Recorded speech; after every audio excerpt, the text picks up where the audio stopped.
I'm Dan Wolne from the Religious Studies program, and I'm here to share the project that I got into with regard to the Teaching Fellows program last spring. Now, I teach large sections of Introduction to World Religions. It's a survey class. Most of the students in the class do not ever take another religious studies course, and so they're really their only introduction to comparative religions.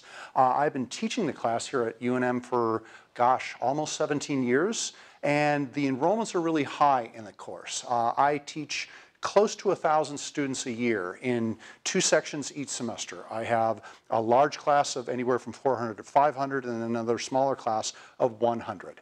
Now, in teaching this class over the years, I've always taught it in a very traditional fashion. I get up and I talk, I have a PowerPoint presentation, and we look at slides and we do a little bit of video. But over the years, I've been interested in the scholarship of teaching and learning generally, and those of you that are familiar with the scholarship know that there's this sort of old adage that we need to move in the direction of having the teacher be the guide on the slide instead of the sage on the stage. And so, thinking about what this might mean for my classes, I decided to try and incorporate collaborative learning elements into my large classes. Now, when I first started teaching this class a bunch of years ago, I tried to do this. I would divide up the students into smaller groups, give them a little question to answer, maybe have them fill out a worksheet. And quite frankly, 16 years ago when I tried this, it didn't really work. I had difficulties keeping the students on task. There was a great deal of friction in terms of group dynamics in the class. I had students that would come to me after class during office hours and complain that either some other peers were trying to convert them to certain religious traditions, or, and this was back at the rise of the new atheist movement in the United States, I had people that were slagging on religion and sort of insulting religious people in their belief, and so I had troubles with that. And I wasn't really sure that having the students engage in these collaborative learning exercises was really very useful. And so I basically had stuck to the lecture model for a number of years, and then with the help of the Teaching Fellows program, I decided, well, maybe I can try things a little bit differently, a little bit more structured, and see what I could come up with. Okay? So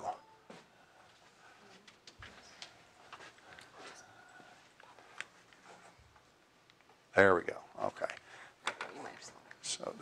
So how I did this? Well, what I did was to design a series of collaborative learning exercises for students and give them the opportunity to talk with their peers for about a 20-minute span during my lecture. I did it back in spring of 2017, and it was a 75-minute classroom time, and I gave them 20 minutes in the middle of the class time to work with their peers on some issues that I would prompt them about. And so I divided up the students into groups of 4, just randomly using the learn function.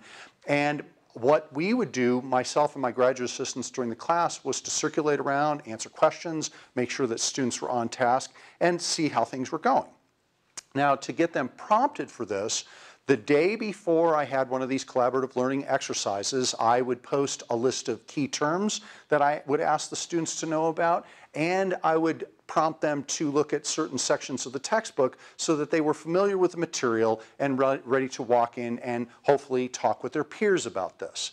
Now, I did not give them the questions they were going to have to answer ahead of time. I would actually wait until that part of the lecture would come about, and then I would pop up a PowerPoint on the screen and say, okay, here's the question that I want you to wrestle with.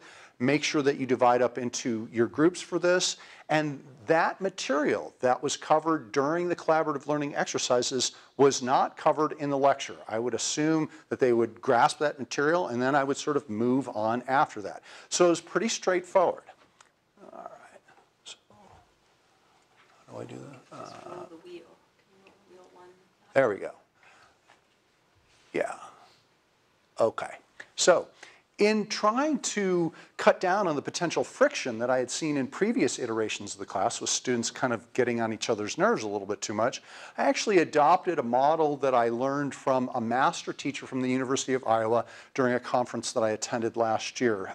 Hector Alvarez from the University of Iowa has been teaching this kind of class for many years and in religious studies. And what he did is he had each member of the group have their own sort of role that they would occupy in the exercise itself. And he thought that that kind of cut down on friction between the people and the roles that I kind of used his model as a base. I would have one student that would be the explainer, that would sort of explain and answer the question. I would have one student be a questioner or a challenger to try and ask, well, what about this and why do they do this?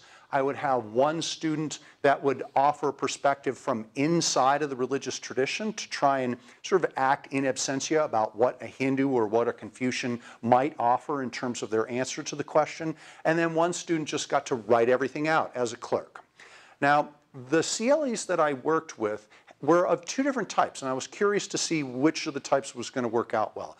I would give them specific knowledge questions they would have to wrestle with, like, for example, have the students offer me reasons behind the rise of the Protestant Reformation. They would have to give kind of an account of why it happened, or give a set of distinctions between what Sunni Muslims believe and what Shia Muslims believe and why they have their particular points of view.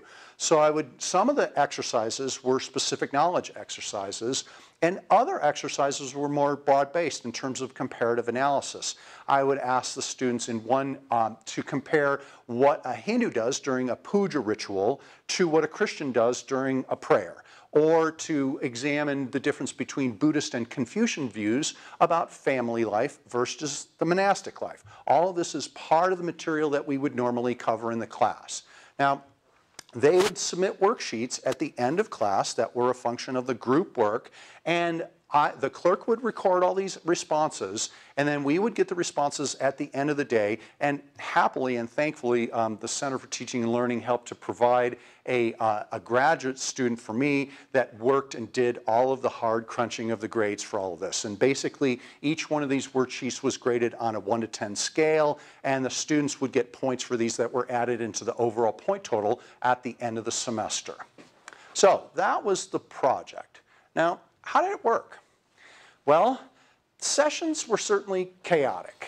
I had to make sure that I would tell the students ahead of time, the class session before, to make sure that when they came into class, they sat with their groups. And the first time that I did this, it was really tough. I had 100 groups of 4 students.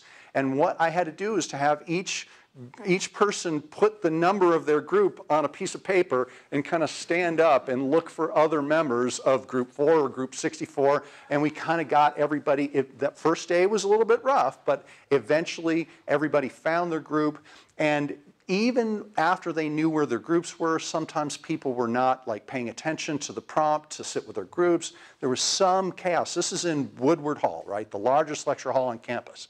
Now, there were also some difficulties with students not coming to attend their groups, and I had a couple of instances where the groups would kind of fill in the name of the student even if they weren't actually there. I had problems with students that would only come for the collaborative learning exercise, and then in the kind of the chaos that was happening at the end of it, they would sort of run for the exits. So there were some difficulties, okay? But overall, the worksheets turned out to be pretty good. Most of the students scored in the sort of the 7 to 8 range out of 10, which is pretty good. And I would, at the end of each one of these sessions, when I would look over the worksheets with my graduate student who was grading all of this, we would brainstorm about ways to improve, and I would go in the next class period and I would tell the students, okay, here's what the really good students did for this, and here's how you could get 10. Here's what the students that were in the middle, how they did, and here's where the people that didn't really do a very, very good job, this is why they didn't do a very good job. So I gave broad feedback to the class, and I encouraged the students that were doing poorly in groups to come and talk with me. If they were getting, 3s or 4s, I would say, come on in, bring your group. And a couple of groups actually did come in and talk with us, and their performance did improve over the course of the semester. Now, the role adoption strategy that I tried to institute, didn't really turn out to be a success. What happened was that students would just sort of crunch together as a group. They just wanted to crank out the information on the worksheets to make sure that they got the maximum number of points. Sometimes they would just take the worksheet and they would like pass it around, because I would say, tell me what the explainer would say, what kind of question would the challenger have, and so the explainer would write something while the other students sort of goofed off, and then they would pass the worksheet around. And I saw that happen over and over again. So it didn't seem to work in terms of being collaborative, and that's what really it was supposed to be. But very interestingly, and I got this from talking with students as well as on the evaluations at the end, I didn't have a single student complain about group disharmony in terms of friction, attempts at proselytization, or anything like that. So there was no like ideological disharmony reported, which I'm not sure why 15 years ago when I first tried this there was so much of that, and today there isn't. I don't know, maybe the student populations have changed, ideas have changed, maybe. Hopefully, students have gotten, over the years, maybe a little bit more tolerant and understanding in their worldview. I could hope, okay? So, now, in terms of looking at what the results were, I have objective exams for the class, and I have years of data about how students do on particular questions. Now, for the specific knowledge questions, it didn't really seem to make a difference. Students that did the collaborative learning exercises, let's say about the Protestant Reformation and the causes behind the Protestant Reformation, I didn't see any significant improvement. There was no drop, there was no increase, it stayed about the same. Now, overall in the class, I did notice that there was a slightly lower drop rate. I look over the, over the course of the class, you can see when you get students that have drops come in. And I think, Les, I think you talked a little bit how in your class, there was also, because you did try to do something like this, there was also a slightly lower drop rate. Now, I don't know if there's a correlation between the collaborative learning exercises and using them and the lower drop rate, but I did notice it. Now, there was, I think, overall poorer performance on specific knowledge questions, which was really odd to me because I encouraged the students to bring their books to class. They had already read the material. I would have thought it would have been easy for them to crank out the information because it was right there in front of them, and there was 4 of them together that could, brainstorm and figure out what the most adequate answer for all these questions would be. But it wasn't as good.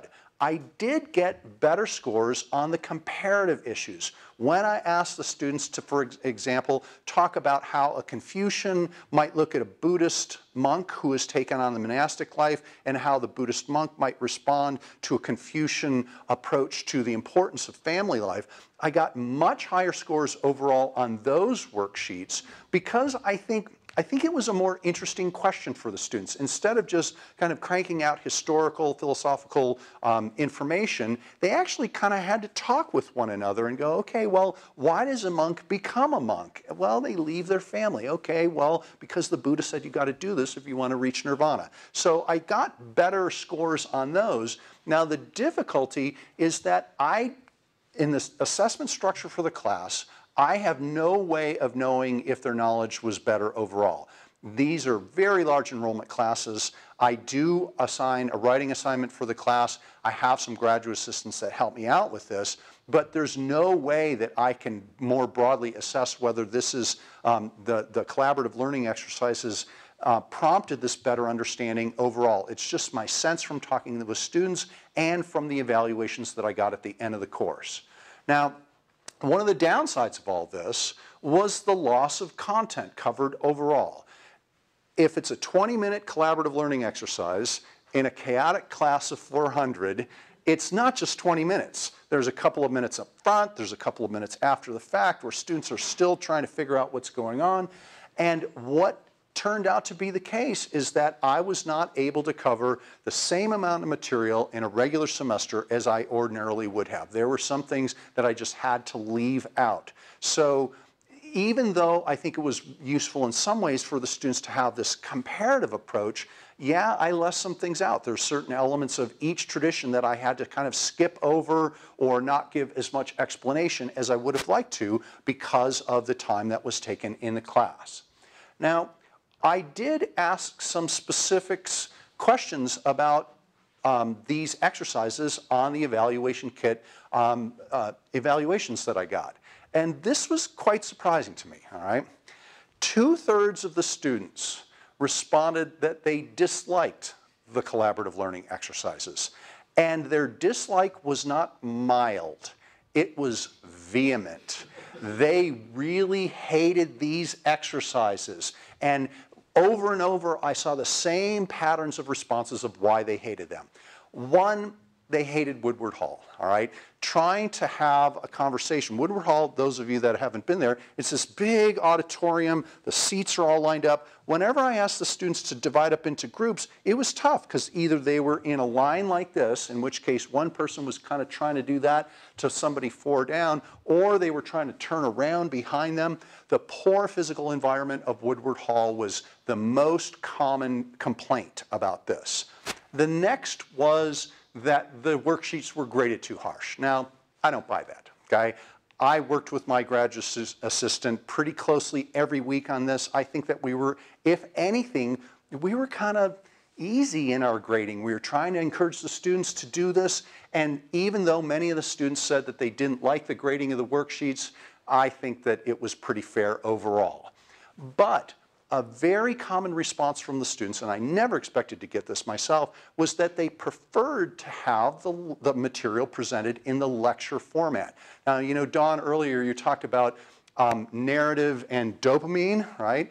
And what I saw was that the students took the time to say that they liked the fact that during my lecture, I mean, I'm kind of lucky. Religious studies and teaching world religions is somewhat easy in the sense that it's a story. I walk in one day and I tell the story of the ancient Harappans and the ancient Aryans and the genesis of Hinduism. Or the other day I told the story, the life story of the Buddha. Telling stories is part of how the class really works. And the students on the evaluation said that whenever we broke up for the collaborative learning exercises, that sort of narrative was interrupted and it kind of threw them off a little bit. And so the students actually expressed a preference to get lectured on material, especially the more abstract and difficult material. That the abstract material, they felt like when they came into the class and they had talks with their peers didn't have the conceptual ability or maybe the linguistic ability to actually explain some of the more complicated stuff to them. I mean, I had a number of students say that, you know, when they came into the class and they were wrestling with difficult issues, they felt like they were, even though they had the book right there, it was just really hard because they didn't have the ability to kind of take a step back and ask themselves, well, what does this really mean? Now, there were a third of the students reported on the evaluations that they did enjoy the sections and thought that they got a positive benefit out of it. They liked the interaction with their peers, they had a deeper understanding of comparative issues, and they appreciated the diverse use of the class time, that they weren't just sitting and listening to a lecture for the whole time. So, at the end of the day, no, I would not try this again, okay?